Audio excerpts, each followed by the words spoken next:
welcome back to another vlog. Today I'm going to be doing something new. I'm going to be trying a get ready with me and chit chat video. So I have to go to a baby shower this evening, and I also want to go to town to run some errands. So I'm going to get ready now and then just go to the baby shower right after I do the errands. So I figured I'd make you guys come along with me, to run my errands and get ready with me. So as you can see, this is how I'm looking. I'm not going to do anything exceptional.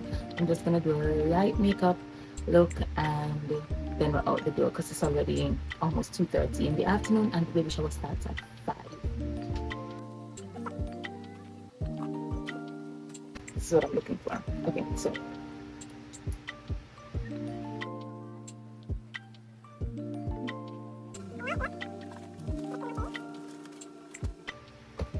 today we're going to be talking about imposter syndrome and how much it can hamper our movements, especially when our dreams are involved, because I find that one of the biggest challenges with going after your dreams is the fear of failing. And if you were to fail at your dream, you think that, okay, maybe it wasn't meant to be, or maybe you just should never have tried, because as long as at least you would have just had it in your mind and would have still had that yearning for it. But if you fail, then it's going to be painful, it's going to be hurtful, you will not want to try something new again, all that kind of stuff. And then there is the issue of wondering, what are people going to think? What are my friends and family going to think if I put myself out there, if I try this new thing? And I can understand, because I go through the same exact thing. And I have been going through the same thing for years now. I can't tell you how long it is that I've wanted to do like content creation and stuff like that. And I've just always been hesitant to do it because I didn't know what people would think if I did it. And I'm just like, okay, I live in the Caribbean. This is not something that's common here. This is not something that we do. It is very much normal or more socially acceptable in the Caribbean to get a regular job and to just stick to the status quo, because everybody is always so concerned about not being secure and having the security of an actual job.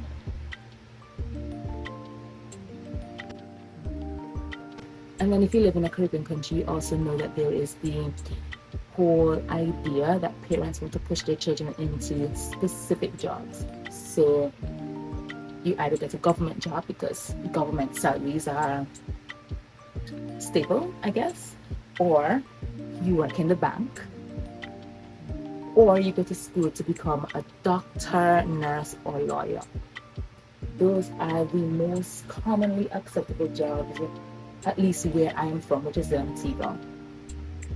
Or of course, you become a teacher, because as long as there are children on the earth, education is necessary, and thus teachers will always have a job. Growing up, I was very good at school, and I was a great student. I won't lie. I loved school and I was a great student. I made great grades. When I graduated from college, I graduated as valedictorian of my class with a 3.98 GPA. I only got one B in all of my years going to college. It was a B+, and to this day I still remember crying about it. So you can imagine everybody's disappointment when I didn't go to university. Anyhow, that's not what this vlog is about, but I just wanted to give you a bit of backstory. So for the past 5 or so years, I have wanted to be a content creator. And the first thing I did to try to make that goal a reality was to create a blog. So I had a Christian blog that I was doing for a few years. It never really picked up the way I thought it would, and I was doing it consistently, but I thought I would have gotten more traction and more traffic because my circle of friends was Christian and I was a big part of the Christian community here in Antigua, and it just never really picked up. I don't think in Antigua we have a saying that the Antiguan public is not a reading public, and I just don't think blogging was something that really connected to my audience in Antigua, I don't know, unless it was something dramatic or stuff like that. And all I really posted about was like my life experiences and encouragement and stuff like that. I did have some followers, I won't lie. I think my blog got about 1,000 views a week or something like that. And most of my followership was, or viewership, whatever it's called, was from the US. But it never got the kind of traction that I wanted it to get. And now looking back, I know that there are things that I could have done to get more traction, but I just didn't do enough research. My issue where imposter syndrome plays a big role is that now I've moved on to something that's less of a hobby and more of a dream, and that is becoming an author, a published author, and I want to be able to make writing my full-time job. There are a few factors that I have to think about when I think about that goal. One of them is the fact that I have a full-time job, and so I have to try to find time around my job to write, which isn't impossible because lots of people do it. But there's also the motivation factor. There are lots of things that I don't know. I just don't understand. Like, it took me so long to figure out that the Caribbean had its own ISBN agency that I can get ISBNs from, but now I'm concerned, can I use those ISBNs on Amazon.com? Because Amazon.com is what we use here in the Caribbean to, do our Amazon shopping. There isn't an Amazon Caribbean. So I'm trying to do research on whether or not those ISBNs I can use on Amazon.com. If you know, you can let me know in the comments, because I really don't know anything about this stuff. I don't know anybody in Antigua who is a writer. I don't know anybody who does that for a living. And so it is something that I'm learning, like, based on US information, or based on information I can find online, which is content written by a lot of US authors and US people, Americans. So I'm going to do my eyebrows off camera for a second, and I'll be back. Because of the fact that I don't really know much people, I don't know anybody personally who is a writer, like a fiction writer. I know a few persons who've written books, but in Antigua, but non-fiction books. I don't really know anybody who has written fiction like that, except for one lady, and I don't even think she lives here anymore. If you live in Antigua and you're watching this and you know of somebody, you can also comment down below, because I'd love to know. So yeah, I remember the first time I did NaNoWriMo, and we were supposed to, join local groups, and I was like, I live in Antigua, there's none of that here. I don't know who I would go to or who I would join. Who can I meet up with to do a coffee writing sprint or anything like that? And it was one of the first times that I realized that, okay, this is going to be a lot harder than I thought it was going to be, because of course I was watching everybody on YouTube and their writing experiences, and them talking about going to coffee shops to write with other people. And you don't really have coffee shops like that, so there's also that. So I decided that I needed to build an online community of writer friends, but then that was difficult as well, because I wanted to have everything perfect, and everything wasn't perfect. I didn't think that my space or home was like aesthetic enough to shoot YouTube videos, and then I was just like, I don't have the money to buy equipment to do the kind of things that I see some people doing on YouTube and stuff like that. And even trying to gain reach on Instagram was difficult, because for a long time in Antigua we didn't have a lot of the features that Instagrammers all over the world, like US, UK, Canada and stuff like that, would have. We didn't have reels, we didn't have music, lots of things. And so even though I was trying and I was pushing really hard on my Instagram, it wasn't going anywhere. And then there was the fact that because I live in the Caribbean, I live in Antigua, so I don't know how it is for the rest of the Caribbean. I felt like I was so different from the rest of Bookstagram and the writers on Instagram and that community, our community on Instagram and YouTube.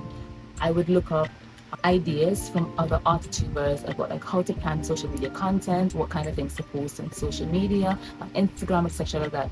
And almost everybody suggested, okay, showing a picture of the book that you're reading now, or like aesthetic photos of books, or your bookshelf, or use your bookshelf as your background in some photos. And I'm like, I don't have no bookshelf.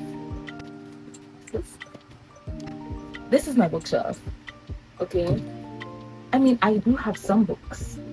I have some physical books. I don't even have 20 physical books, but I do have some. But for the most part, I read ebooks because to try to buy books in Antigua, I'd have money for that. Buying books in Antigua is really expensive, and if I were to buy books on Amazon to ship to Antigua, okay, let's say the average paperback is what, $4.99? Based on my gross underrepresentation of how much a paperback costs, you can tell that I really don't buy paperbacks. After some research, I found out that paperbacks cost anywhere between $10.99 and $14.99 and can sometimes even cost more than that. But we'll just use this example so you can understand what I mean by paperbacks being too expensive to buy. I buy a book for $4.99. Now that's $4.99 US converted to EC. So that's $5 US converted to EC, which is $13. That's not bad. But then I ship it to Antigua and it costs like $20 to clear. I literally just spent $33 on one book. So you could understand me not wanting to buy books and make a bookshelf and all that pretty aesthetic things. And because of that, because I didn't have any writer friends, because I couldn't go to a coffee shop and write with me and take photos of me writing at a coffee shop or drinking coffee, which is not that it's not a big thing like it is in the US or in other places. So the prospect of me going to a coffee shop to drink coffee and write just seemed out there. It was just not something that's normal in Antigua, and we don't really have coffee shops like that. And then not being able to do the bookshelf photos and using bookshelf as background, and I don't have an office space that I can film in, and so it's just a common space where everybody lives. All of that just kind of demotivated me, and it made me think to myself, okay, it's going to be difficult for me to find time to write with a full-time job and my health. I can't get to do all these lovely, nice things that I see other authors on Instagram and Facebook. And do you see that little thing I just did with my hand and touched my ear? Well, that was me touching my AirPod by mistake, and I stopped the video. There was a lot more that I said, but the basic gist of it was that because of the fact that there were so many things that I couldn't do that I was seeing other people doing, I thought that I wasn't good enough to do this, and thus stepped in imposter syndrome. During that time, I also put on some contour, blush, highlight, shadow, and a little bit of blue liner. And I'm gonna put on some mascara and some sort of lip. So yeah, guys, if you're feeling doubt, self-doubt, or if you're feeling like you're not good enough, or because you don't have everything that everybody else in the community has at their fingertips or available to them, because not everybody has it at their fingertips. Some people work really, really hard for the things that they have and things that we see here on authortube and on YouTube in general. If you feel like that, if you feel like me, use what you have. Do what you have. Use what you have to do what you can. And trust me, the fact that you really are even thinking about it, and the fact that you don't want to misrepresent yourself on social media, is enough proof to me that you're not an imposter. So tell imposter syndrome to kick rocks. So I've decided that I work in a very beautiful environment. My office looks really nice, it's minimal, and it's simple enough for me to take my phone to work, because I take it to work anyway, and to take my ring light to work sometimes. And after work, for an hour or two, I can just stay back until 6 and do something and film some content. And that is a privilege, that is a blessing that I'm afforded. And I may not have the beautiful bookshelf, or I may not be able to do the pretty book aesthetics, and I may not have a home office that's nicely set up for me to film my YouTube content, but I can use what I have and do what I can. And there will come a day when I will live on my own, and I'll have my own space, and I'll have my own home office, and I'll be able to decorate it the way I want to, and I'll be able to have that as my filming studio.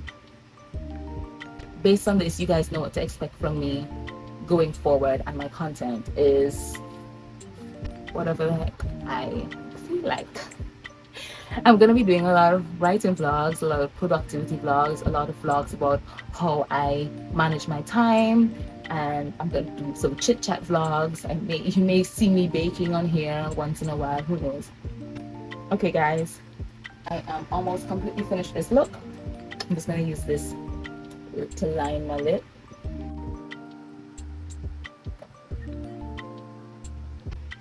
My lips are naturally brown on the outside, so I don't really have to line it that much. And use my trusty old lip gloss, Vaseline. I wear this stuff all day, every day, guys. I wear it to go to bed. When I first wake up in the morning, I put it on. I wear it to go out. It's my favorite. And that's it, guys. Pretty simple. I barely look at the hair makeup, in my opinion. And this is my look for the bridal shower. It was nice chatting with you guys, and I'll see you in the next video. If you haven't followed me on Instagram yet, come on guys, help me out. Go follow me on Instagram and let me know in the comments if you did, and also if you have an active Instagram page that you'd like me to follow. I'd be more than happy to do so, because I love making friends on Instagram and building community. Thanks for watching. Bye.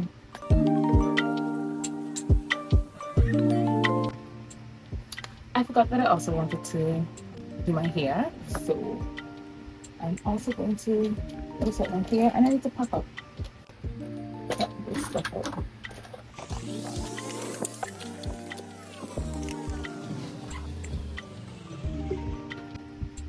So when I'm doing my style, I usually like to put all of my hair up in one, and then I will piece it out individually. I usually put oil on my hands when I'm going to do my hair, but oh well.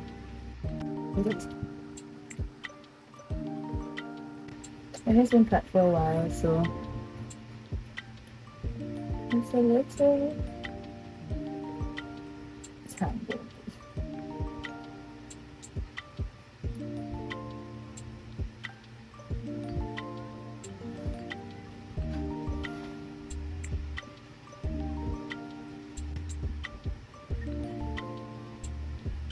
I don't know if you can tell, but I just cut my hair. I cut it last night or this morning, one out of the two. And so the ends are pretty straight.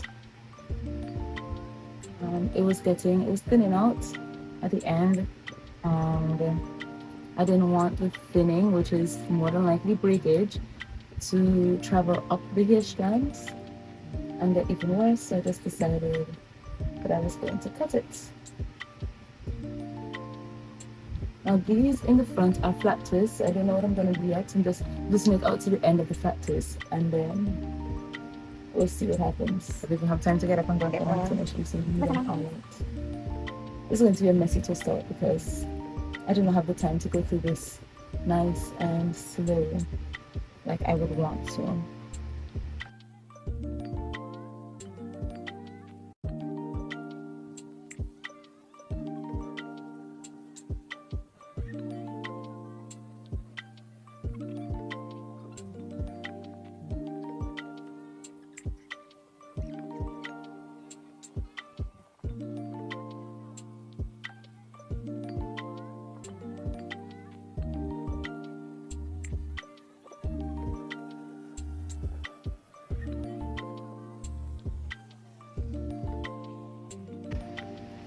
Okay, guys, so I'm almost finished loosening up my hair. I'm gonna finish off camera because I need to figure out what I'm gonna do with the front of it, since the front of it is flat in flat twist.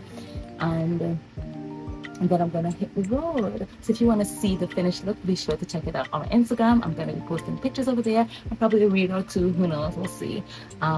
Also, if you struggle with imposter syndrome, or if you ever struggle with self-doubt and thinking that you're not good enough, how do you combat it? Do you combat it?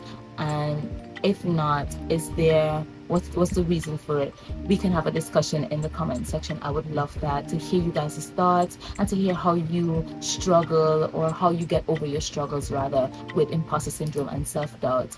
Thank you so much for watching. I will see you guys in the next vlog. Bye.